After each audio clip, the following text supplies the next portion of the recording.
Happy with Gopa kitchen কুকিংয়ের আরও একটি নতুন পর্বে জানাই তোমাদের সকলকে স্বাগতম। নিয়ে নিয়েছি বেশ কিছুটা লাউয়ের পাতা। লাউয়ের পাতাটা ভালো করে পরিষ্কার করে ধুয়ে নিয়েছি, আর পরিষ্কার করে ধুয়ে নিয়েছি লইট্টা মাছ। এখানে 1 কেজির মতো লোটে মাছ আছে। লোটে মাছ খেতে কারা কারা পছন্দ করো কমেন্ট করে জানাবে। আর নিয়েছি বড় সাইজের 4টে পেঁয়াজ বড় বড় করে কেটে নিয়েছি। একটা বড় সাইজের রসুনের কোয়া ছাড়িয়ে নিয়েছি। কড়াইতে নিয়েছি 3 চামচ সর্ষের তেল। সর্ষের তেলটা ভালো করে গরম করে নিয়ে দিয়ে দিলাম ওর মধ্যে পেঁয়াজের কুচিগুলো।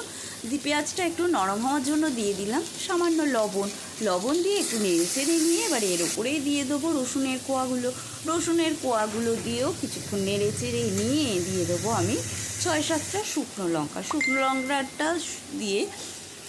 লঙ্কা দিয়েও একটু ভেজে নেব, লাল লাল করে ভেজে নেব। আর এদিকে মশলা বানিয়ে নেওয়ার পালা।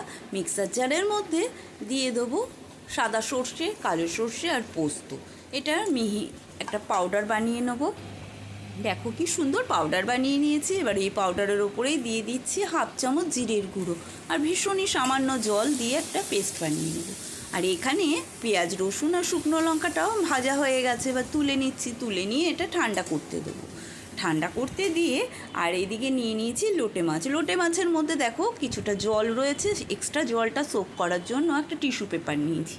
টিস্যু পেপার দিয়ে ভালো করে চেপে এক্সট্রা জলটা বের করে নেব। আর এদিকে পেঁয়াজ, রসুন আর শুকনো লঙ্কাটা ঠান্ডা হয়ে গেছে। এটা আমি একটা পেস্ট বানিয়ে নিচ্ছি। মাছের এখন গায়ে হলুদের পালা। দিয়ে দিলাম 1 চামচ হলুদ গুঁড়ো আর দিয়ে দেবো স্বাদ অনুসারে লবণ হলুদ দেওয়ার পরে দিয়ে দেবো বেশ কিছুটা সর্ষের তেল। এই রান্নাটাতে কিন্তু সর্ষের তেল ভীষণই ভালো লাগে। সর্ষের তেল দিয়ে এবারে এর ওপরেই দিয়ে দেবো পেস্ট করে নেওয়া পেঁয়াজ, রসুন আর শুকনো লঙ্কার পেস্ট দিয়ে দিলাম।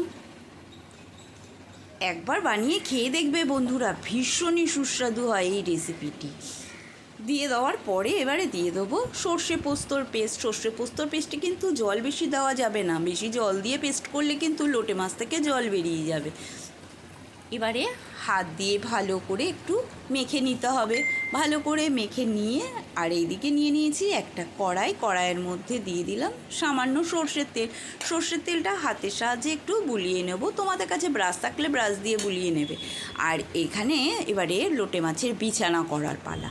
ঠিকই ধরেছো বন্ধুরা, আমি বানাবো লাউ পাতায় লইট্টা পাতুরি, যা গরম ভাতের পাতে অসাধারণ লাগে। এবারে বিছানা হয়ে গেল। এবারে লইট্টা মাছকে ঘুম পাড়ানোর পালা। বিছানার মধ্যে আমি এবারে শুয়ে দিচ্ছি। লোটে মাছকে শুয়ে দিয়ে এবারে ভালো করে মশলাটা কাছিয়ে নিয়ে হাত দিয়ে একটু গায়ে বুলিয়ে দেব। হাতটা বুলিয়ে দিয়ে এবারে এর উপরে দিয়ে দিলাম 2টো কাঁচা লঙ্কা দেওয়ার পরে আবারও উপর থেকে দিয়ে দিলাম সর্ষের তেল। সম্পূর্ণ রান্নাটাই কিন্তু সর্ষের তেলেই করতে হবে। সর্ষের তেল দিয়ে দেওয়ার পরে এবারে ঢেকে দেওয়ার পালা। লাউ পাতা দিয়ে মাছটাকে ঢেকে দিচ্ছি যাতে মাছটা কেউ দেখতে না পায়। সমস্ত লাউ পাতা দিয়ে ভালো করে ঢেকে দিয়ে এবার একটা ঢাকা দিয়ে দিলাম। এবারে গ্যাসের ওপরে বসিয়ে দিলাম। 6 থেকে 7 মিনিট ধরে লো টু মিডিয়াম স্টিমে হতে দেবো। লো টু মিডিয়াম স্টিমে দেখো হয়ে গেছে। ওয়াও কি সুন্দর হয়েছে রেসিপিটি, কিন্তু ফাটাফাটি। এবারে টেস্ট করে দেখার পালা। প্রথমেই লাউ পাতাটা তুলে নিই, কারণ এই লাউ পাতাটাই তো টেস্ট বেশি না। এবারে মাছটা নেব, আস্তে আস্তে তুলতে হবে। নিচে রয়েছে তো লাউ পাতাটা, একটু আস্তে আস্তে তুলে নিই। চলো আগে অল্প করে নিয়ে আগে একটু খেয়ে দেখি।